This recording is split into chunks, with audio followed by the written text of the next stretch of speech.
हम लोग alkyl halide chapter में रिएक्शन मैकेनिज्म टॉपिक के अंदर में एलिमिनेशन रिएक्शंस के बारे में पढ़ने जा रहे हैं। हम लोग जो टॉपिक डिस्कस करने चल रहे हैं वो टॉपिक का नाम होगा क्या चीज, तो एलिमिनेशन रिएक्शंस। ध्यान देते रहना बेटा। ये एलिमिनेशन रिएक्शन हम लोग कहते किसको है, ये होता क्या है वो ध्यान देना। एलिमिनेशन रिएक्शन तो वैसा रिएक्शन जिसमें किसी भी मॉलिक्यूल से पेयर ऑफ एटम या पेयर ऑफ ग्रुप रिमूव किया जा रहा है। वैसे रिएक्शन जिसमें किसी भी मॉलिक्यूल का पेयर ऑफ ग्रुप या पेयर ऑफ एटम रिमूव किया जा रहा है तो उनको हम लोग बोलते हैं एलिमिनेशन रिएक्शन। अरे बेटा, एलिमिनेशन रिएक्शन को तीन भाग में बांटा गया है। एक को बोलते हैं 1-1 एलिमिनेशन, एक को बोलते हैं 1-2, एक को बोलते हैं 1-3। 1-1 भी कम होता है, 1-3 भी कम होता है। Most of the elimination reactions are of 1-2 type. ठीक है, ये पहला वैरायटी जो हम बोले थे 1-1 एलिमिनेशन, ये क्या होता है गौर करना। 1-1 एलिमिनेशन को अल्फा एलिमिनेशन भी बोलते हैं, इसी को अल्फा एलिमिनेशन भी बोलते हैं। बहुत आसान है। अगर रिमूव होने वाले, अगर निकलने वाले दोनों के दोनों ग्रुप या दोनों के दोनों एटम सेम कार्बन को बिलोंग करते थे, हटने वाले दोनों ग्रुप या दोनों एटम एक ही सेंटर से हट रहा है, तो ये 1-1 एलिमिनेशन या अल्फा एलिमिनेशन कहलाएगा। जैसे आपको याद है कार्बीन बनने वाला एक रिएक्शन हम लोग पढ़े थे कि क्लोरोफॉर्म को अगर हम लोग बेस के साथ रिएक्शन करवा दे तो कार्बीन बन जाता है। ध्यान देना, अगर कहीं पर ये क्लोरोफॉर्म हो, ये Cl Cl Cl, तो लोगों को बताए थे कि क्लोरोफॉर्म का ये वाला हाइड्रोजन थोड़ा सा एसिडिक होता है। इसको अगर बेस के साथ रिएक्शन करवा दो, अगर इसको हम लोग रिएक्शन करवा दे बेस के साथ तो क्या होगा। तो बेटा पहले भी बताए हैं, अगर मॉलिक्यूल के पास एसिडिक हाइड्रोजन हो तो सबसे इंस्टेंटेनियस जो रिएक्शन होगा वो होगा रिमूवल ऑफ एसिडिक हाइड्रोजन। ये OH- यहाँ से हाइड्रोजन को निकाल देगा, यह कन्वर्ट हो जाएगा Cl Cl Cl- आयन के रूप में। अब ये होने के बाद, चार्ज डेवलप होने के बाद यहाँ सॉल्वेशन डेवलप होना शुरू होगा and that will produce energy. Solvation के कारण एनर्जी होगा और वह एनर्जी तीनों में से किसी एक बॉन्ड को तोड़ देगा। क्लोरीन जो होगा वो तो इलेक्ट्रॉन लेते हुए जाएगा, तो यह इधर कन्वर्ट हो जाएगा CCl2 कार्बीन में। ये इधर कन्वर्ट हो जाएगा क्या चीज में, CCl2 कार्बीन। खैर वो प्रोडक्ट जो भी बना, लेकिन ये यहां से लेके यहां तक जो रिएक्शन है, देखो ना, एक ही कार्बन के दोनों ग्रुप नहीं हट रहे हैं। Hydrogen carbon were belonging to same centre, वो सेम सेंटर से हट रहे हैं। देयरफॉर ये एग्जांपल हो गया किसका, 1-1 एलिमिनेशन या अल्फा एलिमिनेशन का। जैसा हम पहले भी बोले थे 1-1 एलिमिनेशन के उदाहरण कम होते हैं, बहुत ज्यादा नहीं होते हैं। कार्बीन या नाइट्रीन बनने वाले जो भी रिएक्शन होते हैं, कार्बीन या नाइट्रीन बनने वाले जो रिएक्शन होते हैं, वही सब उदाहरण होते हैं 1-1 एलिमिनेशन के। अरे क्या 1-2 एलिमिनेशन सबसे ज्यादा मात्रा में होता है, तो 1-2 हम लोग जब लिखेंगे तो फिर उसके बाद उसके मैकेनिज्म का चर्चा करते चलेंगे। अभी हम लिखने जा रहे हैं 1-3 एलिमिनेशन, जो दूसरे नंबर पर लिखने जा रहे हैं 1-3 एलिमिनेशन। जैसा कि नाम से ही स्पष्ट लग रहा है, इसको गामा एलिमिनेशन भी बोलते हैं। जैसा नाम से स्पष्ट लग रहा है, यहाँ पर नाम में ही इसके होने का तरीका छुपा हुआ है। अब की बार क्या होगा, रिमूविंग ग्रुप बिलोंग कर रहे होंगे पहले और तीसरे सेंटर में। अरे बेटा 1-3 एलिमिनेशन का एक रिएक्शन हम लोग पहले चर्चा कर चुके हैं। कहां पर कर चुके हैं, अगर हम लोग कोई 1,3 डाइहैलाइड ले लें, 1,3 डाइहैलाइड ले लें और इसको रिएक्शन करवा दें जिंक डस्ट या मैग्नीशियम के साथ, इसको रिएक्शन करवा दें जिंक डस्ट या मैग्नीशियम के साथ, तो ये मैग्नीशियम दोनों हैलोजन को लेते हुए निकल जाएगा। ये आपस में बॉन्ड बना लेंगे और आपस में बॉन्ड बना लेंगे तो इधर क्या चीज में बदल जाएंगे, साइक्लोप्रोपेन में बदल जाएंगे, MgCl2। 1-3 एलिमिनेशन ये भी बहुत ज्यादा मात्रा में नहीं होता है। और तीसरा होता है 1-2 एलिमिनेशन। तीसरा होता है क्या चीज, 1-2 एलिमिनेशन। अरे बेटा 1,2 एलिमिनेशन को बीटा एलिमिनेशन भी बोलते हैं, इसका नाम बीटा एलिमिनेशन भी होता है। और अधिकतर रिएक्शन जो होता है वो एलिमिनेशन का वो इसी तरह का होता है। अब सुनो, 1,2 एलिमिनेशन जो होता है उसमें निकलने वाले ग्रुप जो होते हैं वो कंसेक्यूटिव सेंटर से बिलोंग कर रहे होते हैं, और यह दो मैकेनिज्म के द्वारा होता है। 1,2 elimination takes place with any of the two mechanism, and those mechanism are named as either E1 mechanism or E2 mechanism। 1,2 elimination दो तरह का हो सकता है, एक को E1 बोलते हैं, दूसरे को E2 बोलते हैं। E1 कैसे होता है, E2 कैसे होता है, अब इसके बारे में हम लोग डिटेल से चर्चा करते चलते हैं, देखना। तो इसमें से पहले हम लोग चर्चा करने चल रहे हैं कि क्या चीज के बारे में, तो E1 रिएक्शंस के बारे में। E1 रिएक्शंस को पूरा नाम पढ़ेंगे तो हम लोग बोल सकते हैं यूनिमॉलिक्यूलर एलिमिनेशन रिएक्शंस। इसको हम लोग बोल सकते हैं क्या चीज, unimolecular elimination reactions, E1 reactions. देखिएगा हम लोग चर्चा करने चल रहे हैं क्या चीज के बारे में, तो E1 रिएक्शंस के बारे में।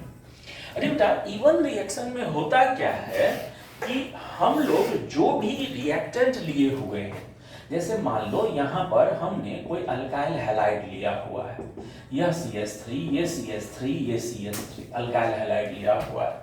सबसे पहले इसमें आयोनाइजेशन होता है, पोलर सॉल्वेंट लेना पड़ेगा हमको, और पोलर सॉल्वेंट लेकर सबसे पहले इसमें क्या होता है, आयोनाइजेशन। यह कार्बोकैटायन में कन्वर्ट हो जाता है, ये कन्वर्ट हो जाता है क्या चीज में, कार्बोकैटायन में, ठीक है। और प्लस यहाँ X- बन गया। याद रखिएगा जैसे SN1 में इंटरमीडिएट कार्बोकैटायन बनता था, वैसे यहाँ भी इंटरमीडिएट के रूप में क्या बनता है, कार्बोकैटायन बनता है, ठीक है।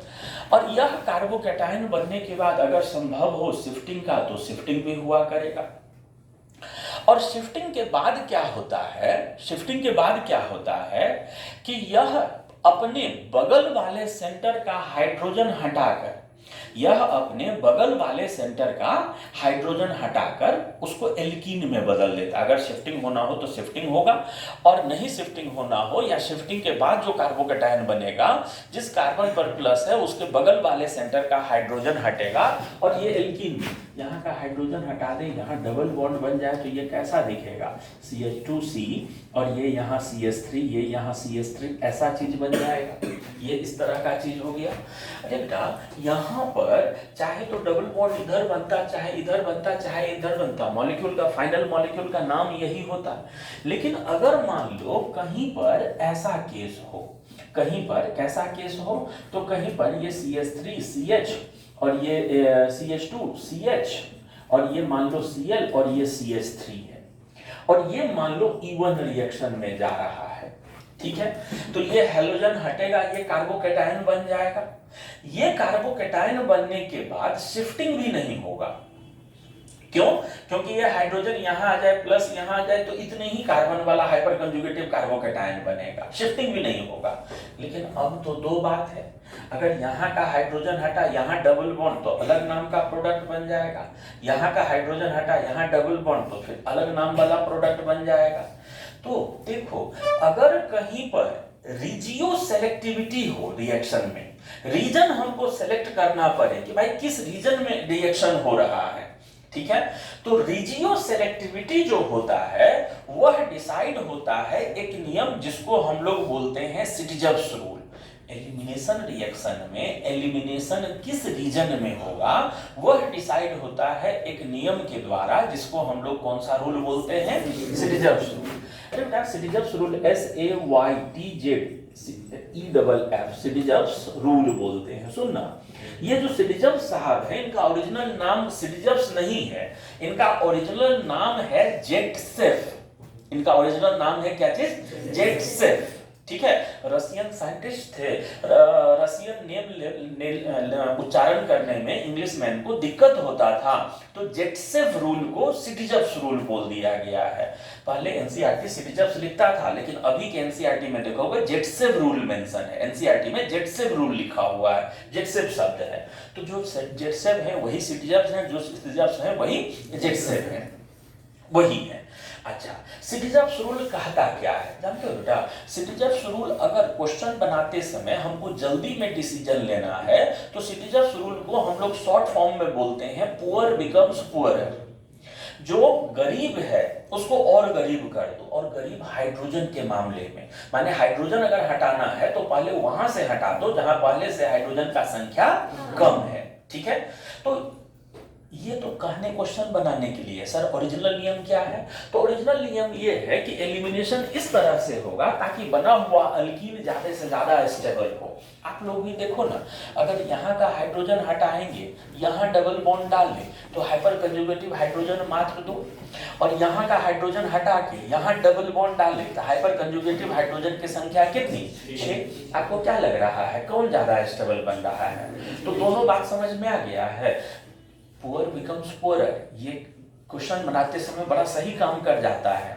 ठीक है भाई, इधर उधर उधर 3 इधर 2 इधर से हटा दो, लेकिन ये कोई लिखित संवैधानिक नियम नहीं है। संवैधानिक नियम ये है कि एलिमिनेशन इस तरह से होगा ताकि बना हुआ अल्कीन ज्यादा से ज्यादा स्टेबल हो। तो यहाँ पर अगर एलिमिनेशन रिएक्शन में रिजियो केमिस्ट्री डिसाइड करना हो तो एलिमिनेशन हमेशा सिटीजर्स रूल के अनुसार ही होता है। ये सब ध्यान देना, इवन रिएक्शन में एलिमिनेशन हमेशा हमेशा हमेशा किस रूल के अनुसार होगा? सिटीजर्स रूल के अनुसार। माने इसका जो प्रोडक्ट हो जाएगा वो प्रोडक्ट क्या हो जाएगा? CH3 CH double bond CH और ये यहाँ क्या चीज CH3, ये ऐसा प्रोडक्ट हो जाएगा। इतना बात समझ गए सभी लोग? इसमें सिटीजर्स रूल के अनुसार एलिमिनेशन होता है। ये इसका रिजियो केमिस्ट्री हो गया। हम लोग इवन रिएक्शन का रिजियो केमिस्ट्री डिस्कस कर चुके हैं। रिजियो केमिस्ट्री इसका हम लोग डिस्कस कर चुके हैं। ठीक है, अब सुनो इवन रिएक्शन के बारे में। यहाँ इंटरमीडिएट के रूप में क्या बना है? यहाँ इंटरमीडिएट के रूप में कार्बोकेटायन बना है। कार्बोकेटायन होने के कारण जब भी मौका होगा तो शिफ्टिंग हुआ करेगा। जब भी मौका होगा तो यहाँ क्या हुआ करेगा? शिफ्टिंग हुआ करेगा। अरे बेटा, आपको क्या लग रहा है अगर रिएक्टिविटी ऑफ अल्काइल हम लोग चर्चा करें, रिएक्टिविटी ऑफ अल्काइल अगर हम लोग चर्चा करें तो फिर ऑर्डर क्या हो जाएगा? किसका ऑर्डर ज्यादा किसका ऑर्डर कम हो जाएगा? पहला स्टेप आयोनाइज होना है, तो आयोनाइजेशन में ज्यादा फ्रीक्वेंटली ज्यादा तेजी में पार्टिसिपेट कौन कर जाएगा? 3 डिग्री वाला, 3 डिग्री वाला फिर हो जाएगा 2 डिग्री वाला, फिर हो जाएगा 1 डिग्री वाला। और याद है ना तुम लोग को बताए थे कि अगर किसी रिएक्शन में इंटरमीडिएट के रूप में कार्बोकेटायन बन रहा हो तो कार्बोकेटायन का बनना ही रेट डिटरमाइनिंग। तो रेट डिटरमाइनिंग स्टेप में सिंपल सिंगल मॉलिक्यूल इन्वॉल्व है, खाली यही है ना। तो यहाँ पर रेट ऑफ रिएक्शन जो हो जाएगा, रेट लॉ एक्सप्रेशन जब लिखेंगे तो रेट ऑफ रिएक्शन जो हो जाएगा वो डायरेक्टली प्रोपोर्शनल हो जाएगा। Rate of reaction directly proportional हो जाएगा क्या चीज के? Rate of reaction directly proportional हो जाएगा, बोलना अल्काइल हैलाइड के कंसंट्रेशन के डायरेक्टली प्रोपोर्शनल हो जाएगा। सिर्फ उसी पर रेट डिपेंड किया करेगा। ठीक है, अच्छा अगर इसका हम लोग ग्राफ बनाए तो ग्राफ में 2 पीक तो कंफर्म है, लेकिन 2 से ज्यादा भी होगा। अगर कार्बोकेटायन में शिफ्टिंग होने लगे तो 2 से ज्यादा होगा ना। 2 पीक कंफर्म है कि कम से कम ग्राफ में 2 पीक जरूर हुआ करेगा, लेकिन शिफ्टिंग वाले केसों में 2 से ज्यादा भी हुआ करेगा। हाँ, उसमें एक बात और पक्का है कि पहला वाला जो पीक होगा वो क्या हुआ करेगा? पहला वाला जो पीक होगा वो हमेशा ज्यादा ऊंचा हुआ करेगा। ये बाद वाले छोटे छोटे और भी हो सकते हैं, लेकिन 2 तो कम से कम जरूर हुआ करेगा। देखो, तो इवन के बारे में जितना बात बताए हैं इतना बात सभी लोगों को समझ में आ रहा है। इवन के बारे में जितना बात बताए हैं इतना बात सभी लोग समझ रहे हैं। हम आगे बढ़ते हैं, इन सब चीजों को मिटाकर हम आगे चलते हैं, सुनते चलना। अरे बेटा, इवन के बारे में और भी जो चीज हमको बताना है उसमें पहला चीज जो अगला बताना है वो है stereo chemistry of E one reaction. वो हमको जो चीज बताना है वो क्या बताना है? Stereo chemistry. ध्यान देना, हम चर्चा करते चल रहे हैं क्या चीज के बारे में? तो stereo chemistry of E one reaction, even के स्टीरियो केमिस्ट्री के बारे में। सुनो, यहाँ पर कार्बोकेटायन माने स्टीरियो केमिस्ट्री का मतलब समझे। स्टीरियो केमिस्ट्री का मतलब हुआ कि जो फाइनल प्रोडक्ट बनेगा एल्कीन वो सिस बनेगा कि ट्रांस बनेगा। सुन, यहाँ इंटरमीडिएट के रूप में क्या बनता है? कार्बोकेटायन। यहाँ इंटरमीडिएट के रूप में क्या बनता है, कार्बोकेटायन। और कार्बोकेटायन जो होता है वो ट्रायंगुलर प्लेनर होता है। कार्बोकेटायन जो होता है वो क्या होता है, ट्रायंगुलर प्लेनर। अब मान लो ये सेंटर पे पॉजिटिव चार्ज है, ये तीनों बॉन्ड एक प्लेन में है और इसके 3 हाइड्रोजन है, एक ऊपर है, एक इधर है, एक इधर है। अरे बेटा, इस हाइड्रोजनों में से कौन सा हाइड्रोजन हटेगा, इसका ऊपर वाला हटेगा कि दाएं वाला हटेगा कि बाएं वाला हटेगा, यह कोई फिक्स नियम कानून नहीं है। कुछ परसेंट में ऊपर वाला हट के भी बनेगा एल्कीन, कुछ परसेंट में इधर वाला हटकर भी एल्कीन बनेगा, कुछ परसेंट में इधर वाला हटकर भी एल्कीन बनेगा। कहने का मतलब कि इवन रिएक्शन का स्टीरियोकेमिस्ट्री फिक्स नहीं होता है। इवन रिएक्शन का स्टीरियोकेमिस्ट्री फिक्स नहीं होता है। कहने का मतलब अगर हमारा बनने वाला एल्कीन इवन रिएक्शन के कारण बनने वाला एल्कीन ज्योमेट्रिकली एक्टिव हो, सिस और ट्रांस आइसोमेरिज्म दिखाने में सक्षम हो, तो कुछ परसेंट में सिस भी बनेगा, कुछ परसेंट में ट्रांस भी बनेगा। क्यों? क्योंकि इवन रिएक्शन का स्टीरियोकेमिस्ट्री किधर से हाइड्रोजन हट के डबल बॉन्ड बनेगा वो फिक्स नहीं होता है। हाँ, एक चीज पक्का है कि मेजर प्रोडक्ट हमेशा वो एल्कीन बना करेगा, मेजर प्रोडक्ट हमेशा वो एल्कीन बना करता है जो ज्यादा स्टेबल हो। मेजर प्रोडक्ट हमेशा कौन बना करेगा, जो ज्यादा स्टेबल हो। और इन जनरल, याद है ना हम लोग पढ़े थे, इन जनरल ट्रांसफॉर्म जो होता है वो ज्यादा स्टेबल होता है। इसलिए इवन रिएक्शन में जो हमारा एल्कीन बना करता है वो कैसा हुआ करता है, तो ट्रांस वाला हुआ करता, बनेगा दोनों। मेजर हमेशा जो होगा वो कौन वाला होता है, ट्रांस वाला होता है। इवन के बारे में 2 चीज जो बताए हैं वो याद रखने लायक है। कौन कौन सा चीज बताए हैं? पहला बात बताए हैं कि इवन रिएक्शन में जो रिजियो केमिस्ट्री होता है वो हमेशा हमेशा हमेशा सिटजर्स रूल के ही अनुसार होगा, उसके अगेंस्ट कभी नहीं होगा। और दूसरा, यहां पर स्टीरियो केमिस्ट्री फिक्स नहीं होता है। सिस और ट्रांस 2 आइसोमर बनने का चांस हो तो दोनों बना करेगा, परसेंटेज उसका ज्यादा होगा जो ज्यादा स्टेबल फॉर्म हो। ठीक है, ये हम लोग चर्चा कर रहे थे क्या चीज के बारे में, इवन रिएक्शन के बारे में। तो बेटा हम लोग अभी तक पढ़े थे कि एलिमिनेशन रिएक्शन 3 तरह का, 1-1, 1-2, 1-3। उसमें 1-1 और 1-3 कम, 1-2 ज्यादा, और 1-2 भी फिर 2 तरह का मैकेनिज्म होता था, E1 और E2। अब E1 और E2 में E1 भी कम होता है, E1 बहुत ज्यादा नहीं होता है। अधिकतर एलिमिनेशन रिएक्शन E2 मैकेनिज्म से हुआ करता है। E1 मैकेनिज्म से होने वाले एलिमिनेशंस की संख्या कम है। अधिकतर एलिमिनेशन जो होता है वो किस मैकेनिज्म से होता है, वह E2 से हुआ करता है। तो हम लोग चर्चा करने चलते हैं क्या चीज के बारे में, तो चर्चा करने चलते हैं E2 के बारे में। तो देखिएगा हम लोग चर्चा करने चल रहे हैं क्या चीज के बारे में, E2 रिएक्शंस के बारे में। ध्यान देना बेटा,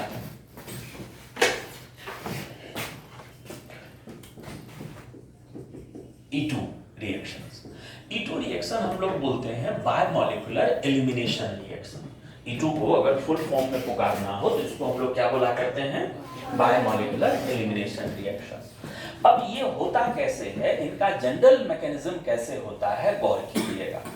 जानते हो बेटा, जैसे मान लेते हैं हम लोगों ने कोई अल्काइल हैलाइड ले लिया है, हम लोगों ने कोई अल्काइल हैलाइड ले लिया है, ये CH3 C और ये CH3, ये CH3 और मान लो यहाँ पर ये एक Cl लगा हुआ है। ठीक है, ये हमने एक अल्काइल हैलाइड ले लिया है और इस अल्काइल हैलाइड को हमने बहुत मजबूत बेस के साथ रिएक्शन करवा दिया है।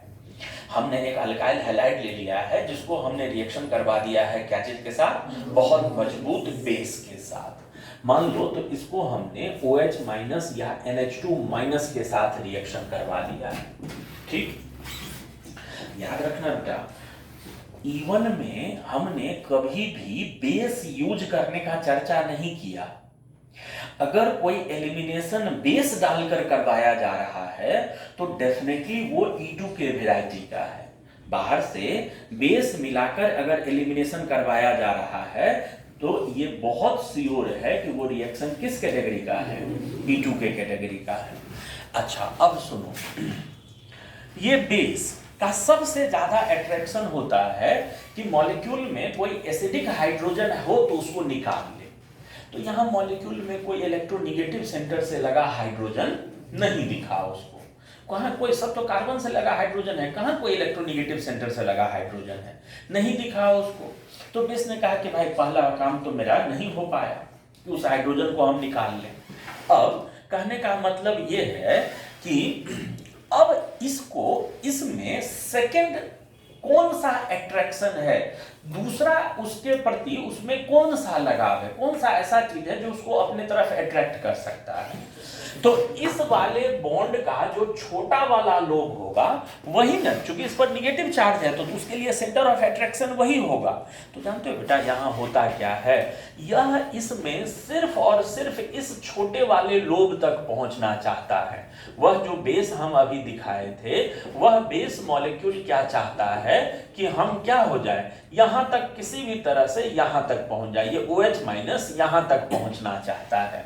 बेटा एक बात समझ लेना और खूब कायदे से समझ लेना, अगर ये बेस इस छोटा लोब तक, छोटे वाले लोब तक पहुंचने में कामयाब हो गया, अगर यह बेस उस छोटे वाले लोब तक पहुंचने में कामयाब हो गया तो फिर एलिमिनेशन नहीं, सब्स्टिट्यूशन होने लगेगा, SN2 होने लगेगा। हमको एनी हाउ इसको यहां पहुंचने से रोकना है, बात समझे, हमको किसी भी तरह से इसको यहां पहुंचने से क्या करना है, रोकना है। ठीक, वो अगर न रोक पाए तो फिर एलिमिनेशन करवा भी ना पाएंगे, फिर यहाँ क्या होने लगेगा, सब्स्टिट्यूशन। ये अगर यहाँ तक पहुंच गया तो फिर सब्स्टिट्यूशन होने लगेगा। ठीक है, तो रोकने के लिए इसीलिए हमने ज्यादा अल्काइल ग्रुप लगा दिया है ताकि हिंड्रेंस हो, वो रुक ना पाए। ये बेस को इन अल्काइलों ने रोक दिया कि भाई तुम मत जाओ वहां, तुमको रोक रहे हैं, स्टेरिक फैक्टर के कारण जाने न दे रहे हैं। उसने बार बार आग्रह किया कि हमको वहां तक जाने दो, उसने, इन लोगों ने जाने नहीं दिया। तो अब वो कहता है कि अब तो तुम लोग हद कर दिए, अब नहीं जाने दे रहे हो। तो अब ये क्या करता है कि इन्हीं तीनों में से जिसके पास भी ज्यादा, जिसके पास भी माने उन तीनों में से किसी एक का हाइड्रोजन हटाएगा, किसी एक का क्या करेगा, यहां से मान लो इसको अगर हम लोग थोड़ा एक्सपेंड करके दिखा दें, ये मान लो यहां पर हाइड्रोजन हाइड्रोजन हाइड्रोजन दिखा दिए, यह OH माइनस यहां से हाइड्रोजन निकालना शुरू करता है। जैसे जैसे वो हाइड्रोजन दूर करता जाएगा इस कार्बन के ऑर्बिटल में, गौर करना, कुछ इस तरह का बात गौर करना, ये कार्बन, कार्बन का ऑर्बिटल, ऑर्बिटल के साथ ओवरलैपिंग हाइड्रोजन, यह बेस, जैसे जैसे यह बेस इस हाइड्रोजन को अपने तरफ खींचते जाएगा। देखो पहले सारा इलेक्ट्रॉन क्लाउड इतनी दूर में, ओवरलैप्ड एरिया में सारे इलेक्ट्रॉन क्लाउड जमा थे। जैसे जैसे वो हाइड्रोजन छूटता जाएगा ये इलेक्ट्रॉन क्लाउड पूरे ऑर्बिटल में फैलता जाएगा, और जैसे जैसे पूरे ऑर्बिटल में इलेक्ट्रॉन क्लाउड फैलता जाएगा इस कार्बन का छोटा वाला लोब हैविंग पॉजिटिव चार्ज इसको अपने तरफ खींचते जाएगा। जैसे जैसे इसमें इलेक्ट्रॉन क्लाउड बढ़ते जाएगा वैसे वैसे इसको अपने तरफ खींचते जाएगा इलेक्ट्रोस्टैटिक अट्रैक्शन के कारण। और जैसे जैसे ये इधर की तरफ झुकता जाएगा, गौर करते रहना सब चीज, जैसे जैसे ये ऑर्बिटल इधर की तरफ झुकता जाएगा उसके अट्रैक्शन के कारण, माने इस कार्बन को उधर से इलेक्ट्रॉन क्लाउड मिलने का अनुमान बढ़ते जाएगा, वैसे वैसे ये कार्बन भी इस क्लोरीन को धीरे धीरे इसके इलेक्ट्रॉन के साथ क्या करते जाएगा, दूर होते जाएगा। तीन काम एक साथ हो रहा होता है, हाइड्रोजन का हटना, ऑर्बिटल का उस कार्बन के तरफ झुकना और क्लोरीन का, सब रेशियो में हो रहे होते हैं। थोड़ा ये होगा तो फिर थोड़ा वो, तो फिर थोड़ा वो भी हो जाएगा, और तीनों काम साथ साथ हो रहा होता है। और जैसे ही ये पूरी तरह से हटा, पूरी तरह से बॉन्ड बना, पूरी तरह से क्लोरीन यहाँ से क्या हो जाता है, बाहर हो जाता है। तो हाइड्रोजन का हटना, ये बॉन्ड का इधर होना, क्लोरीन का इधर हो जाना, ये सब काम एक साथ हो गया। ये ट्रांजिशन स्टेट में हो रहा है, ये सारा कहानी ट्रांजिशन स्टेट में हो रहा है। और अंत में यहाँ पर ये बॉन्ड बन गया C, और ये यहाँ CH3 और यहाँ लगा हुआ ये हाइड्रोजन इस तरह का होता है। अरे बेटा E2 रिएक्शन जो होता है वो कितने स्टेप में, ये अगर ट्रांजिशन स्टेट में हो रहा था तो यहाँ पर ये कितने स्टेप में हो रहा होता है, देखो तो E2 रिएक्शन जो हो रहा होता है वो कितने स्टेप में हो रहा होता है, सिंगल स्टेप होता है। यहाँ पर ये जो रिएक्शन होता है वो कितने स्टेप का होता है, सिंगल स्टेप में हो रहा होता है, ठीक है। अच्छा, अगर हम आपसे बात करें कि रिएक्टिविटी ऑफ अल्काइल बताओ क्या है, यहाँ पर अल्काइल का रिएक्टिविटी क्या है, तो रिएक्टिविटी ऑफ अल्काइल का ऑर्डर अगर बताओगे, अल्काइल हैलाइड का ऑर्डर अगर बताना हो रिएक्टिविटी में तो क्या बताओगे, कौन सा अल्काइल हैलाइड ज्यादा रिएक्टिव, कौन सा अल्काइल हैलाइड कम रिएक्टिव, क्या बताओगे? 3 डिग्री में। क्यों? 1 डिग्री लेने से दिक्कत क्या है? 1 डिग्री लेने से दिक्कत यह है कि वहां हिंड्रेंस कम और फिर एलिमिनेशन नहीं, बल्कि वहां पर क्या होने लगेगा, सब्स्टिट्यूशन होना शुरू हो जाएगा। तो सब्स्टिट्यूशन होना शुरू हो जाएगा तो सब्स्टिट्यूशन नहीं होने देना है, सब्स्टिट्यूशन नहीं होने देना है। रिएक्टिविटी ऑफ अल्काइल जो हो जाएगा उसमें 3 डिग्री फिर 2 डिग्री फिर 1 डिग्री होने लगेगा। अरे अगर हम लोग बात करें रिएक्टिविटी ऑफ हैलाइड, कौन से हैलोजन का रिएक्टिविटी ज्यादा, कौन से हैलोजन का रिएक्टिविटी कम, तो क्या बोलोगे?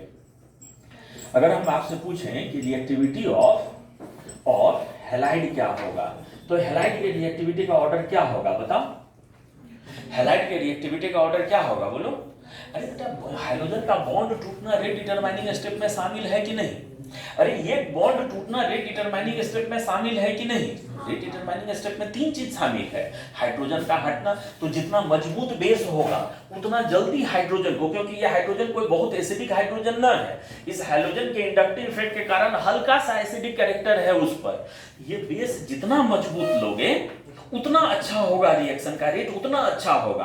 E2 रिएक्शन कमजोर बेस के साथ अच्छा होगा कि मजबूत बेस के साथ अच्छा होगा? जितना मजबूत बेस ले लो उतना जल्दी वो रिएक्शन करवा देगा। क्यों? क्योंकि यहाँ हाइड्रोजन बहुत मुश्किल है हटाना। तो कहने का मतलब हमारा जो है, हम जो बोल रहे थे रिएक्टिविटी, ये हैलोजन का बॉन्ड टूटना भी रेट डिटरमाइनिंग स्टेप में शामिल है। तो इसलिए जो रिएक्टिविटी का ऑर्डर हो जाएगा उसमें सबसे अच्छा हो जाएगा कौन? आयोडाइड, फिर हो जाएगा कौन? ब्रोमाइड, फिर हो जाएगा कौन? ये क्लोराइड हो जाएगा, ठीक है। और रेट ऑफ रिएक्शन जो यहाँ पर लिखेंगे, रेट डिटरमाइनिंग स्टेप, यही रेट डिटरमाइनिंग स्टेप में तो दोनों के दोनों ना शामिल है। तो रेट लॉ एक्सप्रेशन जो हो जाएगा, रेट ऑफ रिएक्शन जो हम लोग लिखेंगे वह डायरेक्टली प्रोपोर्शनल हो जाएगा concentration of alkyl halide as well as concentration of क्या चीज, as well as concentration of base के प्रोपोर्शनल हो जाएगा। ये इतना बात समझ गए थे सभी लोग? ये इतना कहानी समझ में आ गया था सभी लोगों को? आगे बढ़े हम लोग, यहाँ क्या हुआ, कोई दिक्कत? जल्दी बोलो। यहां से आगे बढ़ते हैं। ये हम लोग चर्चा कर रहे थे क्या चीज के बारे में? तो हम लोग चर्चा कर रहे थे E2 रिएक्शन के जनरल मैकेनिज्म के बारे में। अरे बेटा अगला जो टॉपिक हम चर्चा करने चल रहे हैं वह होगा रिजियोकेमिस्ट्री of E2 reaction. E2 reaction के रिजियोकेमिस्ट्री के बारे में चर्चा करने चल रहे हैं, ठीक है। तो चर्चा करना शुरू करते हैं। हम लोग चर्चा करने चल रहे हैं क्या चीज के बारे में? रिजियोकेमिस्ट्री of E2 reaction. E1 reaction में के रिजियोकेमिस्ट्री वाले टॉपिक में हम क्या बोले थे, याद है आप लोगों को? E1 रिएक्शन के रिजियोकेमिस्ट्री में हम क्या बोले थे कि वहां पर हमेशा हमेशा हमेशा एलिमिनेशन किस रूल के अनुसार? सिटजर्स रूल के अनुसार। अरे बेटा यहाँ भी गौर से सुनना, सभी लोग ध्यान सामने रखना। E2 रिएक्शन में भी जो एलिमिनेशन होता है वह most of the time, E2 reaction में भी जो एलिमिनेशन होता है वो अधिकतर बार सिटजर्स रूल के ही अनुसार होता है। अच्छा, ये जब हम स्टेटमेंट बोलें कि अधिकतर बार सिटजर्स रूल के अनुसार होता है तो इसमें दोनों बात छुपा हुआ है। क्या इसमें ये मैसेज भी नहीं छुपा हुआ है कि देयर में बी सम केस जहां सिटजर्स रूल नहीं लागू होंगे? अधिकतर बार यही होता है, तो इसका मतलब कभी न कभी ये नहीं भी होता है। तो हाँ, E1 में हमेशा सिटजर्स रूल, लेकिन E2 में कुछ ऐसे गिने चुने केस हैं जहां सिटजर्स रूल फॉलो नहीं होता है। हम अभी ऐसे ही E2 के बारे में चर्चा करने जा रहे हैं जहां सिटीजन्स रूल फॉलो नहीं होता है। माने ये एक्सेप्शंस हैं, E2 में कुछ एक्सेप्शंस हैं जहां सिटीजन्स रूल के अगेंस्ट जाकर एलिमिनेशन होता है। जानते हो, जहां पर सिटीजन्स रूल के उल्टा वाला प्रोडक्ट बने ना, उसको हॉफमैन्स प्रोडक्ट बोलते हैं। जहां सिटीजन्स रूल के उल्टा वाला प्रोडक्ट बनता है उसको क्या बोलते हैं? हॉफमैन्स प्रोडक्ट बोलते हैं। तो अभी हम कुछ ऐसे केस, कुछ ऐसे एक्सेप्शनल केस के बारे में चर्चा करने चल रहे हैं जहां हॉफमैन्स प्रोडक्ट ही मेजर प्रोडक्ट हो जाता है। ठीक है, जहां सिटीजन्स वाला प्रोडक्ट मेजर नहीं होता है। तो उसमें पहला केस जो है वो होता है क्या चीज कि when the base used is bulky, जब यूज किया गया बेस बहुत बल्कि हो। जैसे देखो एक एग्जांपल हम आपके सामने लिख रहे हैं CH3 CH2 CH CH CH3 और यहाँ पर बेस के रूप में आइसोप्रोपोक्साइड या टर्शियरी ब्यूटॉक्साइड जैसा बेस यूज कर लिया गया। क्या क्या नाम बोले थे? आइसोप्रोपोक्साइड या टर्शियरी ब्यूटॉक्साइड। आइसोप्रोपोक्साइड का मतलब समझे, आइसोप्रोपाइल अल्कोहल का ऑक्साइड। ये CH, ये OH और ये CH3, this is isopropyl alcohol. और इसका हाइड्रोजन हटा दे, इसका हाइड्रोजन हटा दे और वहां O माइनस लगा दे, this is isopropoxide, isopropoxide ion.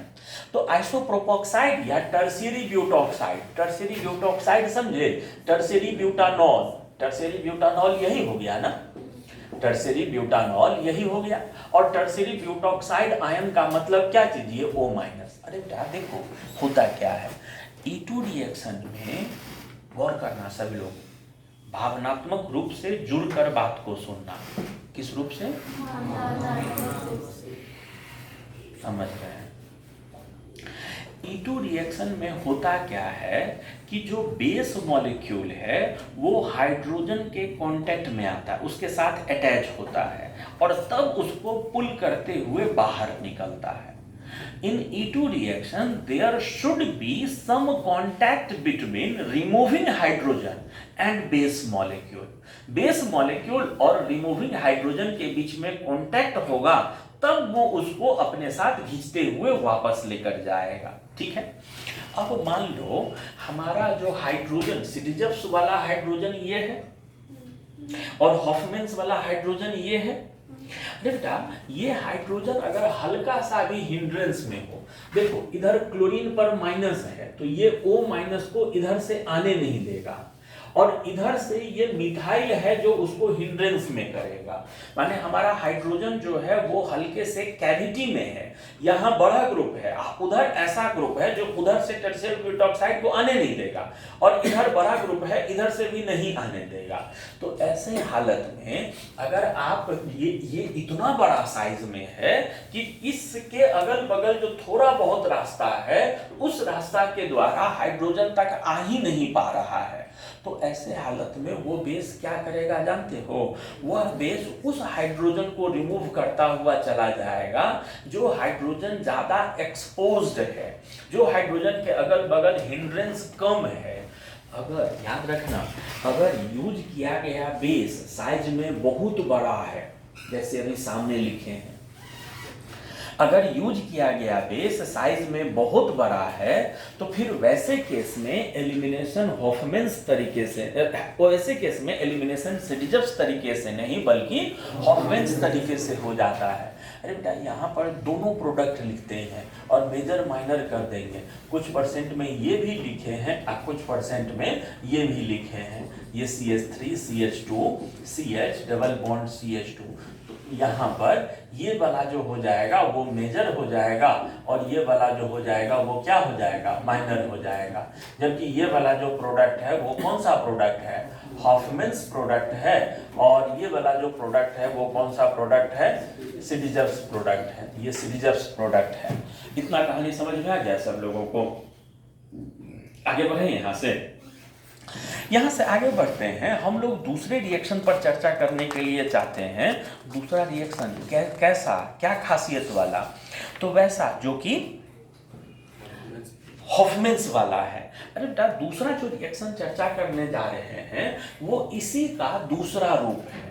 मान ले इस बार बेस बहुत बल्कि नहीं है, आइसोप्रोपोक्साइड या अल्कोक्साइड जैसा कोई बेस है, ठीक है। मान लो बेस बहुत ज्यादा बल्कि नहीं है, हाँ बेस बहुत ज्यादा बल्कि नहीं है, लेकिन बल्कि है, बहुत ज्यादा बोल रहे हैं, बल्कि नहीं है बल्कि है, लेकिन वन ऑफ द हाइड्रोजन जो रिमूविंग हाइड्रोजन है वो अंडर एक्सट्रीम हिंड्रेंस है, उसके अगल बगल इस बात को हद से ज्यादा हिंड्रेंस है, इस पर बहुत ज्यादा हिंड्रेंस है इसके, देख लो ये हाइड्रोजन दोनों तरफ और छोटा हो गया है रास्ता, तो ये अगर अंडर एक्सट्रीम हिंड्रेंस हो तो भी उसी कारण से, ठीक है, वहां बल्किनेस कम हुआ है तो यहां हिंड्रेंस बढ़ गया है, तो भी यहां पर जो हो जाएगा वह मेजर प्रोडक्ट कौन सा हो जाएगा, तो भी यहां पर जो हो जाएगा ये CH, ये यहां CH3 और ये यहां CH डबल बॉन्ड CH2, यही यहां पर मेजर होने लगेगा, ठीक है।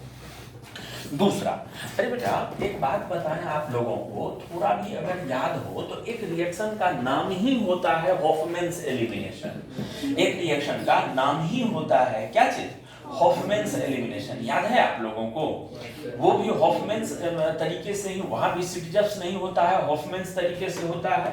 हॉफमैन्स एलिमिनेशन क्या होता था, क्वार्टिनरी एमीन हाइड्रोक्साइड, ये वाला लाइव क्लास में भी बहुत देर समय लगाकर बताए थे, याद करना, क्वार्टिनरी एमीन हाइड्रोक्साइड, जैसे मान लो यहाँ पर ये CH2 CH3 है और यहाँ पर मान लो एक जगह प्रोपाइल लगा हुआ है CH2 CH2 CH3 है, ठीक है, एक जगह ब्यूटाइल लगा हुआ है C4H9 और एक जगह मान लो मिथाइल लगा हुआ है, इस पर प्लस और ये OH माइनस।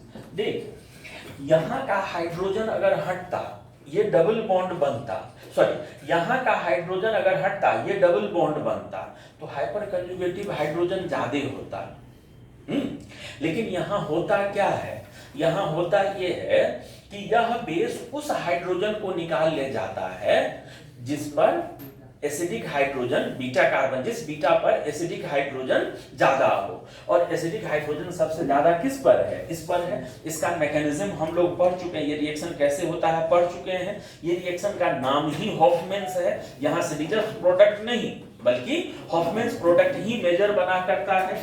यहाँ पर जो इधर की तरफ प्रोडक्ट हो जाएगा वो प्रोडक्ट क्या हो जाएगा, ये 3 वैलेंसी जो लगा हुआ था, ये मान लो C4H9, इधर ये मिथाइल और इधर ये C3H7, ये ऐसे ही रह जाता है और ये CH2 डबल बॉन्ड CH2 ये वाला बन जाता है।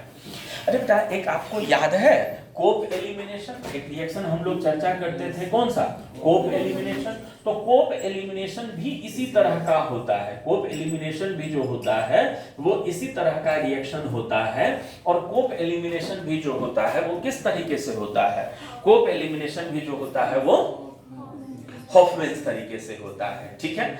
हॉफमैन्स के ये इतने उदाहरण हुए। अरे बेटा हॉफमैन्स रिएक्शन वाला एक उदाहरण और है और वो बिल्कुल अलग है इन लोगों से, मिटाए कितना तक मिटाए, ये हॉफमैन्स दोनों होता है, ये दोनों जानते हैं, और वो क्यों हॉफमैन्स हुआ वो समझ गए। एक और होता है जो हॉफमैन्स वाला रिएक्शन होता है और उसको बोलते हैं E1CB रिएक्शन, उस रिएक्शन का नाम क्या बोलते हैं, E1CB रिएक्शन बोलते हैं। ये E1CB रिएक्शन क्या चीज है वो सुनना सभी लोग,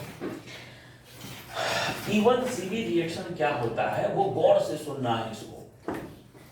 जानते बेटा हुआ क्या है कि हम लोगों ने कहीं पर कोई फ्लोरीन लगा हुआ अल्काइल हैलाइड ले लिया है, हम लोगों ने फ्लोरीन लगा हुआ अल्काइल हैलाइड ले लिया है, ठीक है, फ्लोरोएल्केन, हाँ, और इसको हमने किसी मजबूत बेस के साथ रिएक्शन करवा दिया है, इसको हमने रिएक्शन करवा दिया है क्या चीज के साथ, किसी मजबूत बेस के साथ। ये बेस ने इस हैलोजन को कहा कि सुनना सुनना हैलोजन सुनना सुनना, हम तुम्हारे बगल के कार्बन का हाइड्रोजन हटाते हैं, बॉन्ड तुम्हारे तरफ शिफ्ट होगा, तुम भी निकल जाना। फ्लोरीन ने कहा कि सुनो बेस, मेरा कार्बन के साथ बॉन्ड बहुत मजबूत है, हम इतना जल्दी हटने वालों में से नहीं है, तुमको जो हाइड्रोजन हटाना है उस हाइड्रोजन को लो और जाओ तुम निकलो, हम बहुत समय के साथ निकलेंगे, हमको निकलने में बहुत टाइम लगेगा।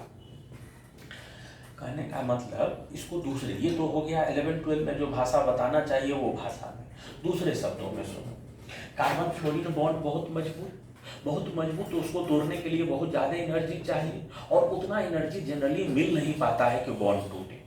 बेस कहीं एक जगह हाइड्रोजन हटाएगा, प्रॉपर निगेटिव चार्ज डेवलप होगा, प्रॉपर निगेटिव चार्ज डेवलप होगा तब उस सेंटर का सॉल्वेशन होगा, सॉल्वेशन के कारण ढेर सारा एनर्जी निकलेगा और वो एनर्जी के मदद को पाकर तब फ्लोरीन बॉन्ड टूटेगा, वरना फ्लोरीन बॉन्ड साथ साथ टूटने वाला नहीं है। बात समझे? हम जो बात बोले हैं वो ध्यान दिए थे, जो बोले हैं। तो इसलिए यहां पर पहले इस बेस को हाइड्रोजन को लेकर निकलना है। अरे बेटा, पहले हाइड्रोजन को लेकर निकले तो एनायन बनेगा। तुम लोग बता, एनायन इधर ज्यादा स्टेबल होगा कि इधर ज्यादा स्टेबल होगा? अरे इधर तो इलेक्ट्रॉन पुशिंग ग्रुप है, उसको डीस्टेबलाइज करेगा। इधर ना, जिधर अल्काइल कम है उधर वाले एनायन स्टेबल होंगे ना। तो यहाँ पर होता क्या है, यहाँ पर होता क्या है कि ये बेस और ये फास्ट रिएक्शन होता है, वो हैलोजन का हटना स्लो होगा, ये वाला स्टेप फास्ट होता है। फास्ट ये क्या हुआ है कि ये CH2, ये CH और ये यहाँ फ्लोरीन लगा हुआ और ये CH2 यहाँ माइनस हो गया, ऐसा चीज बन गया है यहाँ पर, ठीक है, एनायन बन गया है। अब एनायन बनने के बाद अब ये वाला स्टेप स्लो होता है और स्लोली धीरे धीरे यहाँ सॉल्वेशन हुआ, एनर्जी जनरेट हुआ, ये फ्लोरीन हटा, फ्लोरीन F- के रूप में, तो यहाँ प्लस ये माइनस, वो दोनों आपस में बॉन्ड बना लेता है और बॉन्ड बनकर जो प्रोडक्ट हो गया है वो CH2CH डबल बॉन्ड क्या चीज, ये CH2, ये एल्कीन हो गया है with the loss of fluorine F-। अरे क्या गौर करना, ओवरऑल रिएक्शन सिरिजप्स है कि हॉफमैन्स है? ओवरऑल रिएक्शन सिरिजप्स है कि हॉफमैन्स है? हॉफमैन्स है, क्योंकि हाइड्रोजन वहां से हटा है जहां हाइड्रोजन ज्यादा है, हॉफमैन्स है ये। गौर करना, सबसे पहला इसको ये E1 CB क्यों बोले हैं? तो E1 बोले हैं, रेट डिटरमाइनिंग स्टेप में सिर्फ रेट इसी एनायन पर निर्भर कर रहा है ना, इसी एनायन के कंसंट्रेशन पर रेट निर्भर कर रहा है। रेट डिटरमाइनिंग स्टेप में सिंगल स्पीसीज मौजूद है, इसलिए वहां 1 दिखाया गया है। और सुनो, अगर हम लोग आयनिक इक्विलिब्रियम, अगर हम लोग किसी भी स्पीसीज का H+ हटा लें तो बनने वाला एनायन ओरिजिनल मॉलिक्यूल का कंजुगेट बेस कहलाता है। कंजुगेट बेस बनाना हो तो यह जो एनायन है, यह इस अल्काइल हैलाइड का कंजुगेट बेस नहीं है, इस अल्काइल हैलाइड का कंजुगेट बेस, तो इंटरमीडिएट के रूप में कंजुगेट बेस बन रहा है, इसलिए इसके मैकेनिज्म में CB दिखाया गया है। E1 CB होने का नाम अर्थ क्या है, ये बात समझ में आ गया? E1 CB होने का अर्थ क्या है, नाम क्या है, क्यों E1 CB लिखा गया है, ये बात समझ में आ गया? क्यों? क्योंकि अल्काइल हैलाइड का एनायन कंजुगेट बेस के रूप में बनता है, इसलिए। तो अगर कहीं फ्लोरोअल्केन अल्काइल फ्लोराइड से एलिमिनेशन करवाया जाए तो E1 CB, poor leaving ability के कारण एलिमिनेशन अगर हो, लिविंग ग्रुप का लिविंग एबिलिटी अच्छा नहीं है, जल्दी नहीं निकलना चाहता है, वैसे स्पीसीज को लेकर एलिमिनेशन करवाएं तो वो E1 CB की कैटेगरी में आ जाएगा। माय डियर, E1 CB एक दूसरे कैटेगरी का भी होता है। क्या करें अब की बार? देखो, E1 CB एक और तरह का होता है। हम एक बहुत मजबूत इलेक्ट्रॉन विड्रॉइंग ग्रुप ले लेंगे और इसके बगल में एक कार्बन है और उसके बगल वाले कार्बन पर हैलोजन है CH3। अरे बेटा, अगर कोई कार्बन का हाइड्रोजन के बगल में बहुत मजबूत इलेक्ट्रॉन विड्रॉइंग ग्रुप हो तो ये कार्बन हल्का सा एसिडिक हो जाएगा। क्यों, काहे एसिडिक हो जाएगा? क्योंकि ये कार्बन अगर हाइड्रोजन लूज कर दे, एनायन बने, तो वो रेजोनेंस के द्वारा स्टेबलाइज हो जाएगा। अब इसको अगर किसी बेस के साथ रिएक्शन करवा दो, if the molecule have slightly acidic hydrogen, उसको बेस के साथ रिएक्शन करवाओ तो ये बेस इस एसिडिक हाइड्रोजन को निकाल ले जाएगा। ये बेस इस एसिडिक हाइड्रोजन को निकाल ले जाएगा तो यहां पर भी ये क्या चीज में कन्वर्ट हो गया, इस तरह के एनायन में, C double bond O CH minus ये CH, ये CH3। और अब ये एनायन का शिफ्टिंग यहाँ, ये क्लोरीन यहाँ से बाहर। अरे बेटा, यहाँ भी तो देखो, एक एनायन बन गया है कंजुगेट बेस के रूप में। एनायन, एक अल्काइल हैलाइड का एनायन कंजुगेट बेस बना है और वह कंजुगेट बेस अब कन्वर्ट हो रहा है क्या चीज में? वह कंजुगेट बेस जो है अब कन्वर्ट हो रहा है क्या चीज में? तो इस तरह के एल्कीन में कन्वर्ट हो रहा है, इस तरह के एल्कीन में कन्वर्ट हो रहा है। और ये पहला स्टेप तो एसिड बेस रिएक्शन था। एसिड बेस रिएक्शन होने के कारण ये तो फास्ट ही होगा, यही हो रहा है क्या चीज, स्लो। तो E1 CB का देख तो हूबहू रिप्लिका ये भी नहीं है, लेकिन ये E1 CB अलग तरह का है। इस E1 CB में सिडिजप्स प्रोडक्ट बना है।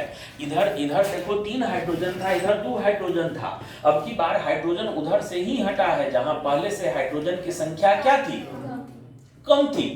तो बात समझना, कुल मिलाकर E1CB रिएक्शन दो तरह का, पुअर लिविंग एबिलिटी वाला E1CB और जिसमें एसिडिक हाइड्रोजन है वो वाला E1CB, इलेक्ट्रॉन विड्रॉइंग ग्रुप वाला E1CB।